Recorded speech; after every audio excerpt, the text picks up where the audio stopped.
Good morning.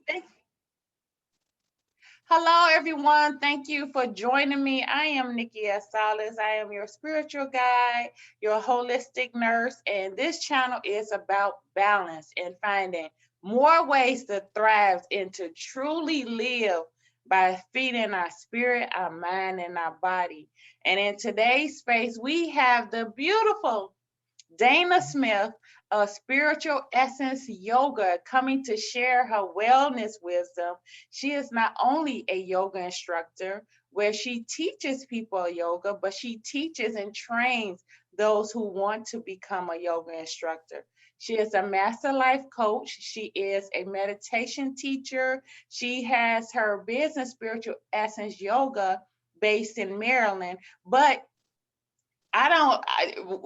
without me saying, I cannot go without saying this. I found her on Instagram. Her great energy that just naturally just gave off through a screen of a phone is what has drawn me to her, and that is why I want her to share her wellness wisdom. So without further ado, in this time, in this space, I would like to introduce to you all Dana Smith. Yay! Thank you. What a beautiful introduction. Oh, no. That's only a little bit of what you are. I want you to share more about what you do in your business. Yeah. So teaching yoga is the thing that got me here. And I love the fact that that starting point has opened me up to healing and so many other aspects of my life.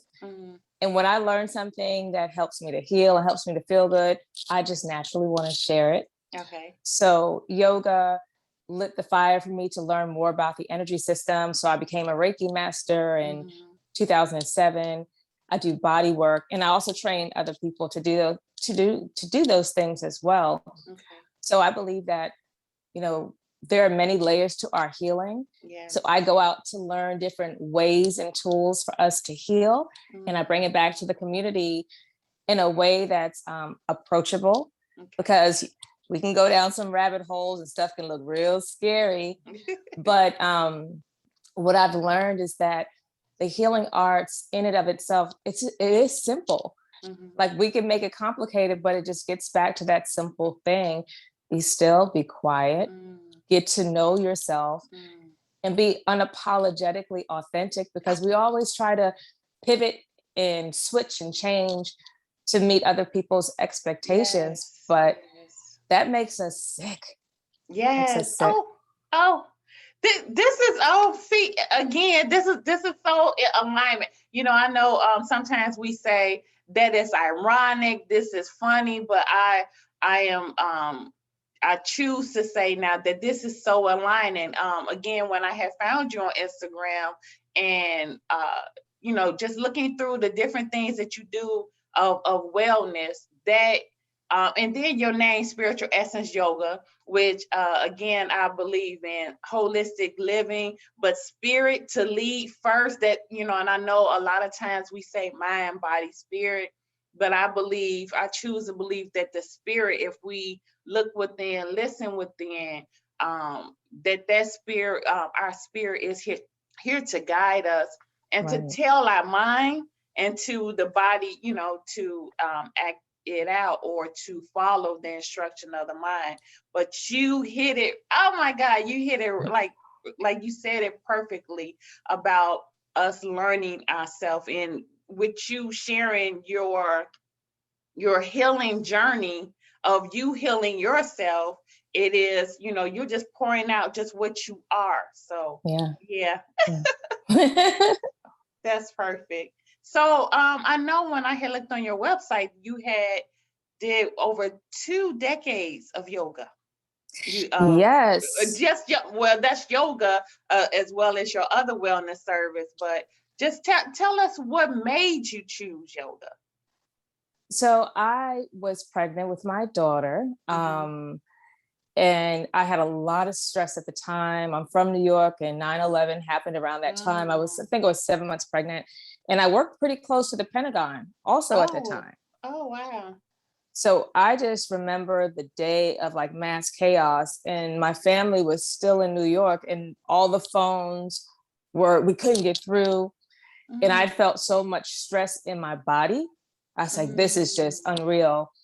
So my family was okay. I did lose a dear friend, and that just impacted my health and my blood pressure. And my doctor told me that it's not about you anymore. So you can't just accept this stress in your life, that you have to find a way. So I started to pray, and I started to say, okay, Lord, bring me something different. And then the little breadcrumbs of like yoga and meditation came up, but I had no reference point. I didn't see anyone that looked like me. And I didn't feel courageous enough to just jump out there and find a studio. But a coworker, she was a yogi, and she encouraged me to research it because I had a lot of misconceptions, a lot of excuses to not try it. But she challenged me, and I'm one to stand up to a challenge. And she gave me 2 VHS tapes. That's what we were rocking with at the time. Right. I remember those. Right. And I watched it, and I couldn't do the physical postures, but the breathing and the meditation. I said, what is this? Why do I feel so calm and nothing in my life has changed? Why do I feel my breath like it's something new? You know? And that it just grew from there, and I continued to practice. I did wind up getting into a studio to make sure I was doing it right. Okay. And then my family and friends noticed a shift in me, and I really wanted them to discover their own shift. So I would invite them to come out, and they didn't want to go. They didn't want to go because they had the same misconceptions, but they were open to it, but they didn't, have any resources or reference point because we're all different ages, different sizes. So they felt safe with me. I kept hearing, if you teach me, I'm gonna do it. If you teach me, I'm gonna do it. I said, I don't want to mess you up. So I started my teacher training journey, and my practice went from something that was solely for me and my piece to, I want to share this piece with other people who, like me, may have stayed away from it because they felt like it was a religious conflict, or they weren't physically able, or maybe they were too old, or too this or too that. And what I learned through yoga and readings, I did a lot of reading, not about the poses, but about the philosophy. I realized it was a tool. It is a tool to connect our mind, body, and spirit. And you said it perfectly earlier. Our spirit always wants us to do the right things for ourselves. And we're continually the body, the mind, sometimes disagrees. I don't want to be here, but you're going to be here anyway. Spirit's like, look, you have a choice. Do something. Yes. So that connection is what helped me to be healthy and whole. And I started teaching to my family. And then it just grew. I believe that Creative Source just wants me to use my voice and the wisdom that I'm gaining over the years. And what's funny, my students are my greatest teachers. I say this because they may have a need, and I might not have a solution at that time to help them with that need within the realm of yoga and holistic wellness. So I'll go and I'll research, I'll study, and then I'll offer to them. And if it lands, great. And if it still needs a little work, I'm going back and I'm studying. So they're teaching me to stay a constant student so that there's never a time I feel like yoga's stale or I know everything. I will never know everything for the time that I have left here. And I enjoy the journey of learning and studying because that keeps the mind busy. As you know. Yes. It was a quote that I read some months ago of from Cicely Tyson. And I'm paraphrasing here, so it's not exact, but basically saying what you said of how we should keep going, and even with that keep going, it is like you have said with what you have done or what you are doing with your students, it gives you the opportunity to not only help them to grow, but for you to grow. And when we are open to the universe, which I believe if any being or entity, which is, we cannot confine, to be open to, is to the universe to continue pouring into us so we can again, evolve, because I believe, the journey is consistent, right? The journey it should not be a destination. Like, you became a yoga teacher, but that was not it, and I know that you have to continue your training, and learn what there may be new in yoga, different ways to teach, because like you said, it is inclusive. And I want you to talk more about that. It's not just for one type of person. So you have to learn how to, connect with different people. And that allows you, because I believe every time we connect with someone else, we're feeding our spirit. That's something that surpasses the mind and the body. And it's a good memory. It's a great connection that I believe, because I believe in other lives, that we take on into other lives. So tell me, or share with me about, like, the preconceived notions that you have experienced, and you might still be experiencing with those that you're teaching yoga to in the community, our community, people of color. So one of the things that I continue to get consistently is this belief that our body has to be built a certain way, and it has to be abled in a certain way. And that's just not the truth. The practice of yoga meets us at the door of who we are right in this moment. And it helps us to enhance that. So I think that when some people Google yoga, you'll see like all the physical things, the great things that the human body can do, but not every human body is meant to do all that stuff. Right. And it really, and for many of us, it's not beneficial to even try it. So, there's a misconception that you have to get prepared to start yoga. Yeah. You don't. All you have to do is sign up, pop in that DVD, turn on that YouTube video. And what is very important is that you are realistic with what your body needs and where it is. I always think about the January 1st syndrome. That's what I call it.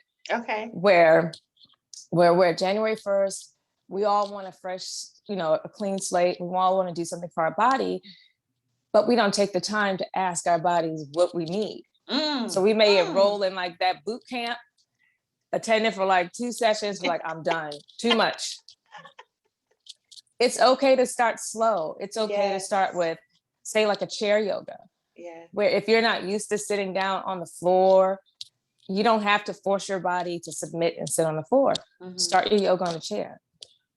If you need another segue, if it's your mind that is the challenge for you starting yoga, come into meditation. Meditation is an aspect of the yoga process, but a system in itself. But start there. Come to your breath. The breath calms the nervous system, calms the mind, calms the body. We all have it. We can use it. So there's no prerequisites. Okay. The only thing is the desire to learn about yourself on a very deep cellular level, and to leave your ego outside, around the corner, down the block. Like, I'll be back for you. Hopefully I won't be back for you, but for right now. Yeah. It is. So there, yoga, it's a system. While there are some cultures that intertwine the practice with religious things, while some of the, in the Indian lineage, there are some of the things that are connected to their culture, but there's no conflict if you come to the practice with the heart of, this is who I am, this is what I believe, this is what I'm enhancing in my life. So no one's going to try and convert you or make you do anything that you don't want to do. This is your practice. So the first step is decide what you need, truly. Yeah, I see that you. I read on your website a quote from Rodney Yee, which that's how I was introduced into yoga on the YouTube some years ago. But and you said it. It says something of yoga is about learning to love your body, and so yoga, being union, and like we are talking about the different aspects of self. And I have found for myself, though I'm still very new to it, of me learning myself. Like you said, if having them real conversations, because I believe we all should have a real conversation. Like, hey, Nikki, you can't do, uh, he or she or whoever that I'm watching in a video or in a class, they might able to do a headstand. No, Nikki, you're not ready for a headstand, and that's okay. So do what's okay with you. And I believe that's how we supposed to practice and doing even in our life. I believe in there's a calling and there are jobs. And the callings is what the spirit tells you, tells us we're supposed to be doing. And it's in lining with what I believe our contract is on certain things we're supposed to do down here. When we go against, and you said it earlier, when we go against of taking on even like a lot of tasks or taking on things that do not resonate or do not align with our spirit, mind, and our body, like trying to do that headstand and you could hardly touch your toes, that creates disorder, it creates problems, it creates even frustration in our lives when we are, doing something out of the calling and what comes natural to us or should come natural to us. Yeah. Yeah. For those that may be watching and they still want to do their headstand so bad, even though their body's not ready for it, one way that we can practice yoga is to understand it. So the practice of yoga doesn't always have to be you getting on that mat and doing something that can be potentially dangerous to your body. So say it is a headstand you want to do, Nikki. You go and you read, what are the benefits of the headstand? Okay. What are the moving parts of it? Okay. Are these benefits enough for me to be inspired to work towards this? Is what this pose provides something that I truly desire in my life? Because sometimes the need isn't really deep. The why isn't, I call it in coaching, we call it that why. You get that why has to have roots like a grand oak tree deep. Yeah. And if that why is to prove to you that you can do it, well, what does that mean? What are you proving by doing a headstand? Well, I'm proving I can get through challenging things. Sit down, assess where you have been and where you are. I'm sure you've gotten through some challenging things. So do you really need that headstand?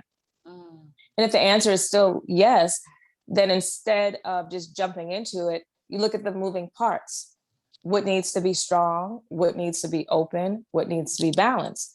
And we can start working around the asana, around the pose. So when we do attempt it, we've done the work. We've built the foundation. So it is okay. So I want to clarify because Mercury is about to go in retro. Oh, it is in retrograde today. So I call it my today, the 27. Okay. Yeah. I call it my retro-splaining. So it is absolutely fine to want to do something fun, courageous, but be realistic with the amount of work it's going to take. And that shouldn't deter you. But you should sit down and ask yourself, am I willing to do the work?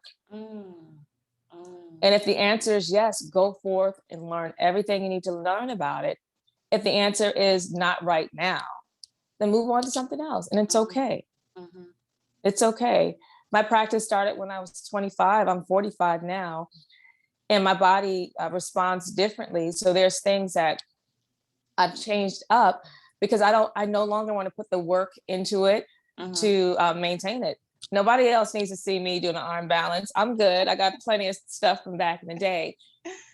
What I'm realizing is that what my body needs is gentle, low, and slow holds.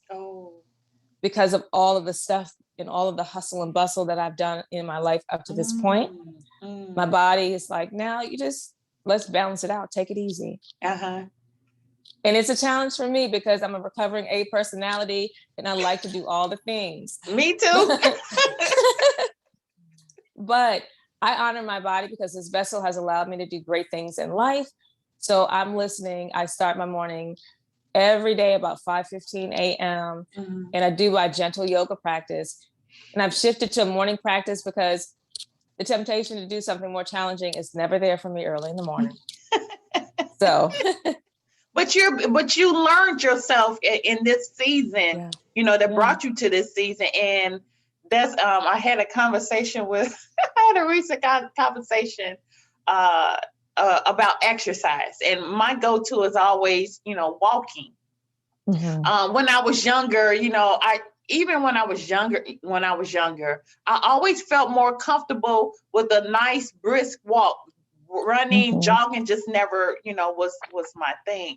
But it took me into to recently, I want to say within the last year, but like, no, that's not for you. Even my body becomes very aggravated when it's like, oh my God, what is she doing? No, we told her, again, she didn't check with, and when, this is something that we said, I didn't check. Sometimes I refer to myself as we, because it's these different parts going on. It's like, did she have a conversation with us? We told her the brisk walk was okay, and and now she's doing the running, and we're gonna be upset. It's gonna take a long time for us to calm down, and that's what season I know I am in now. More just more calming things to do, even with my mind, when it comes to even watching or listening to music. Though there is, so much out there, right? And if I'm walking, sometimes I would listen to music that is more upbeat, but my body likes, my mind likes more calming. I can still do a brisk walk to some one of my favorites is Gypsy Kings, and they're more mellow, and I can briskly walk to that, and it has told me, we have said, no, that's okay, and be okay with that. Though somebody else might need more upbeat, and when I was younger, I needed more upbeat, but no, in the season I am in, I'm learning to listen to what we are saying within ourselves. Everything is a transition, and I really wish that in our society that this transition into older age was celebrated rather than feared, if that makes sense. Yes. I look at, my mom is 72 and my dad is 88, and I look at them and I'm like, if I'm so lucky to get to those ages, I said, I'm going to be turned up in a way that my body, mind, spirit wants me to at that age. But I'm going to celebrate it. So, at my age, I'm starting to notice like the little changes, the braids, the wrinkles, all of that. And as that old ego voice says, oh gosh, find a cream, find a potion, stand on your head more, like that brings the blood. I'm like, no, this is showing that I've lived. Yes. I said, it's really showing that I've lived. So my challenge to myself is finding the beauty and grace in all of the physical changes, and teaching my children the same. So I have a 4-year-old, a 10-year-old, and a 19-year-old. And with those 3 different ages, it's like I get to step back into childhood at that time, or young adulthood at that time, and give them some of the things that I wish my parents had the tools. And I don't blame them, because they didn't have the tools or the reference points. But I'm grateful that they raised me in such a way that I'm receptive to learning, and I'm excited about learning. So I get to work with them in each of these age groups, and like, don't get so attached to being young, be committed to the journey and understand that shifts are going to happen. So if you're fully present, nothing's going to catch you off guard. Right. I think we go, that creates resistance in our life, too. Like, and it's going to, even with your yoga practice, if someone, no matter what their age, if they are believing that they're supposed to do their handstand, and and they're not able to, not, and a lot of us, are not okay with doing what we believe we're supposed to be doing at that time. Again, with me being, I tell people I'm knocking on the door at 50, and I'm telling her that yes, I'm coming and I want to come graciously, and that I am grateful to be in this season and learning the new things about me in this season, because it is not who I was, 5 years ago, 10 years ago.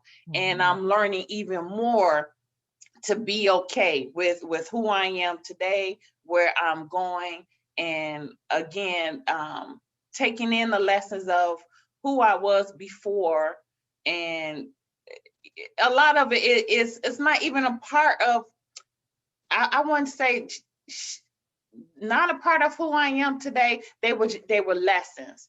And again, I had this conversation actually with one of my sons about jogging, and he was showing me a video of someone that is 70 plus years, and I like to say seasoned instead of older, that this person is able to jog. And I was like, that's wonderful for them, son, but that's not for me. I just claim that I would be able to still do my brisk walk at that age, and I'm okay with that, because if I take on that, I have to meet that. I have to be like this person. I'm not allowing myself, the processes of myself, to evolve, and I'm creating resistance and frustration within my own self.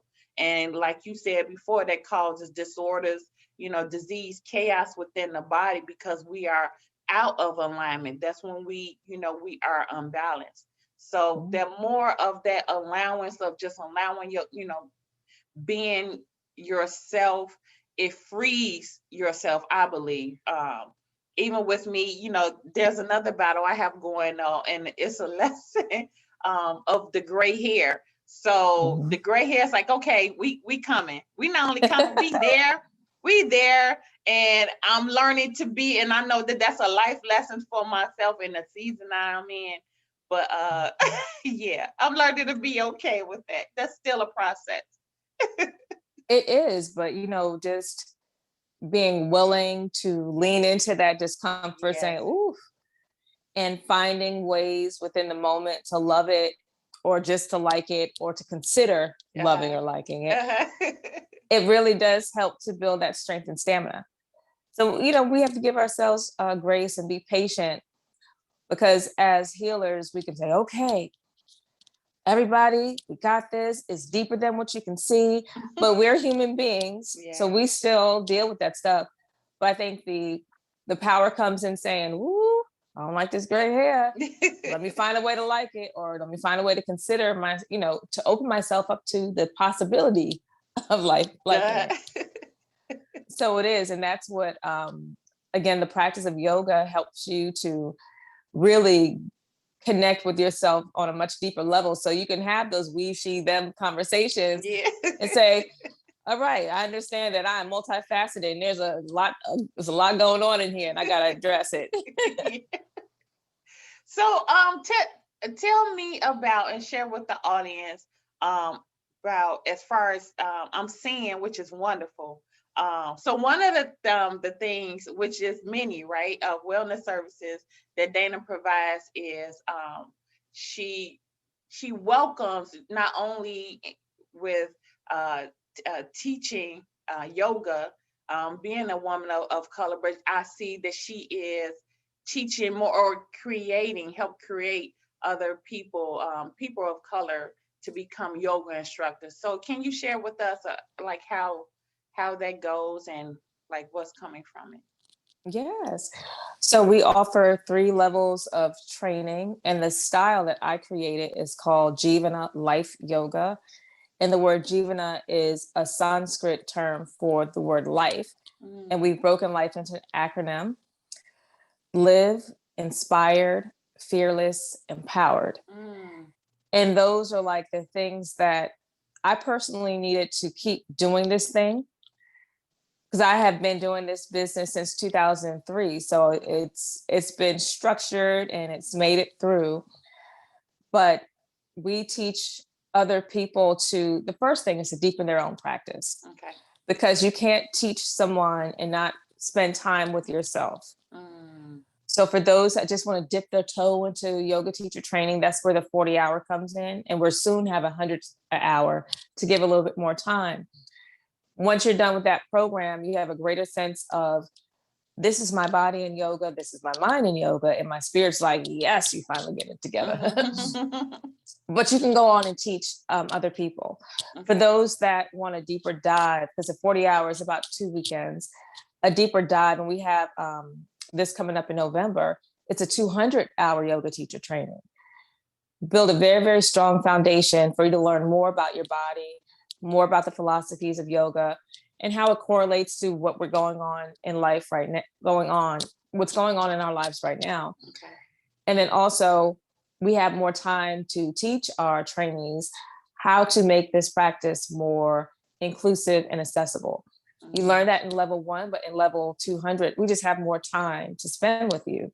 Okay. And we also introduce some of the other healing modalities like Qigong, Feng Shui, Ayurveda, because there are a lot of complementary things to yoga. And if you start to get introduced to those things, you'll understand like the wholeness of healing. And then finally, we have a 300-hour training for those that have already taken a 200-hour and they want an even deeper dive. In my 300-hour training, we give our trainees life coaching tools. Okay. Because when you spend a lot of time with yoga and you spend a lot of great time around people, things are going to come up. So what we want to do at Spiritual Essence is to not only tell you ways to support your body, but we want to give you other practices like affirmations, forgiveness techniques to help you to process your life off the mat. And coaching is great where it supports mental health therapy. Mm-hmm. It supports all other clinical philosophies and clinical structures, but it also gives you this sense of empowerment. So what we believe in yoga teacher training is that you're getting much more than training. We give coaching to all of our trainees because while it sounds really good to sign up for a yoga teacher training, when you get in there and realize, oh, I do have like stuff going on around this. Yeah. I just chose to add another thing to it, even though it sounded really good. When I clicked that sign up button, we support our trainees with weekly coaching sessions. Oh, and these are just open forums where they can come and say, I'm going crazy. I got too much going on. I need some help. So it provides accountability, but it also provides a safe space for us to recalibrate. Because so often we get into things and courses and we struggle through, and at the end, we might have completed everything, but there's no sense of completion because we were all catching up, doing stuff last minute, and we miss the beauty of the process because, oh, we're in training just once a month and life is happening with that the rest of the month. So we're saying, no, we got you. Every week, come in. We want to help you to maneuver through some things. I always say I'm the busiest person I know, but I manage, I'm happy. I know when to delegate. I know when to drop it. I know when to focus. And we're teaching our trainees those tools because yoga is the starting point, but it does open up. It does shed light on how we've been living. Oh, that's good. Yeah. And sometimes we see things that we don't like and we want to change. But I believe that instead of someone just telling you, oh, you need to change this. Okay, give me some tools. Right. So we always want to be there and provide the tools. And the tools are simple. The challenge is accepting that the tools are simple and being willing to do them. So we always preach and teach. It's not about motivation because motivation, it comes and goes, it goes and comes. It's about just making a habit of being with yourself. So it's like you said, you don't want to run, but maybe that brisk walk every other day will turn into a little bit of a run. But your habit is to at least do the walk. So you find an aspect of the whole that you can stay committed to, set a minimum time requirement and do at least that. If some days it's more, great, but do at least that. So we teach this, we hold the space, and we want our trainees to be successful. There are a lot of trainees that have gone off and opened their own yoga studios. They're teachers traveling around the world. So it's beautiful to see that what started with just me has branched out into so many other things. And I will say the blessing of that pandemic is that it forced us to go into a virtual platform. Mm-hmm. So now we can work with people all over the world. Mm-hmm.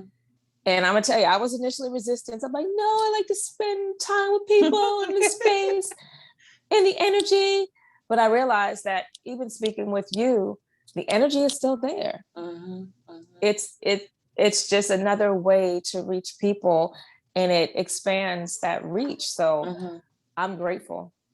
Yeah, even with the pandemic, and I believe this was discussed in another video. It, though it shut us in, or what we thought, shut into these buildings, whether it be, it be our homes, and I believe this is, the first home that our home that we should be just more mindful of, but it helped for many. Unfortunately, it was, of course, devastation for a lot of people, whether they were lost to COVID, lost jobs. But it was an awakening for a lot of people to sit within their home here and find out, or have that conversation, and find out, some things that were going on that we were not being mindful or giving more attention to. So I'm a believer in that all life lessons, whether they're considered bad or good, they can bring us more within ourselves. So, and with yoga, and again, I'm still very new to it. It's only been a few years, but it teaches me, especially when I do not practice it or for a while. I see of how unbalanced I am. Like, oh, and what people may think are simple postures and stretching, no, it's it's telling you a lot about yourself if you give it a try. That's right. It works every part of your body, every part. Where even the gentle things, there's a practice called Yin Yoga, and the practice is done completely on the floor, and you get to use a bunch of props. And the practice is meant to open up the connective tissue around the joints. So you literally sit and gravity starts to stretch your body. You're like, oh, this is fine. But you can sit in a posture anywhere from 5 to 10 minutes. Where that gravity was fine in the first minute or so, you're like, oh, why am I sweating? I'm just sitting here. Like, why? My mind is racing. So, yoga does offer great challenges, but our body needs some sort of challenge to stay strong. But like I said earlier, there's ways to adjust the practice so that it meets you where you are, and it does help you to grow without harming you in any way. It's just learning your body and accepting what you find. So, is anything else that you would like to share with the audience about yoga? Though you have shared many of the benefits, but anything else that you believe that they should, if someone is questioning going into yoga, what should they really consider? They should consider what they need in their life right now for balance. Okay. And then go and research ways that yoga can potentially provide that balance. Okay. One of the things that, and I kind of hinted to it earlier, is that we think that we have to go all in physically. We just have to go all in mentally.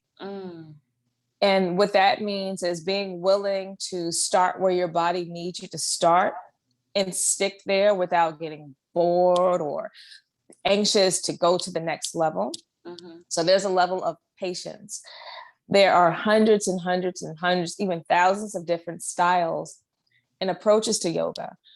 Don't give up if you find one that you're like, oh, I don't like this. I don't like yoga. You may just not like that style, or that teacher may not resonate with you. Okay.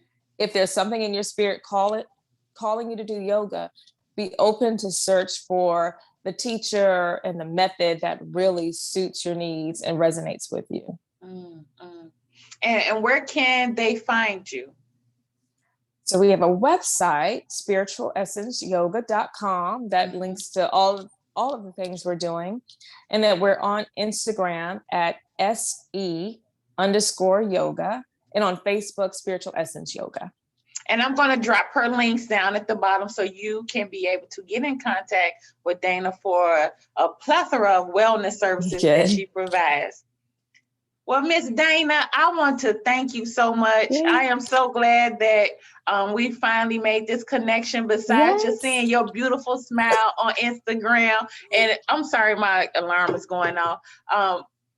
Yeah, I just want to go back to that. And, you know, though, again, about the good and the bad, you know, some might say or choose to believe that, you know, the different social media platforms are, or they could say that it's a bad thing. I choose to see or look for the good things of it, which is one being the connections that I have made, women of wellness, including you. And when the first picture that I saw of you was you were smiling, I was like, oh, I like her. And then I went to see what you were doing. I was like, what?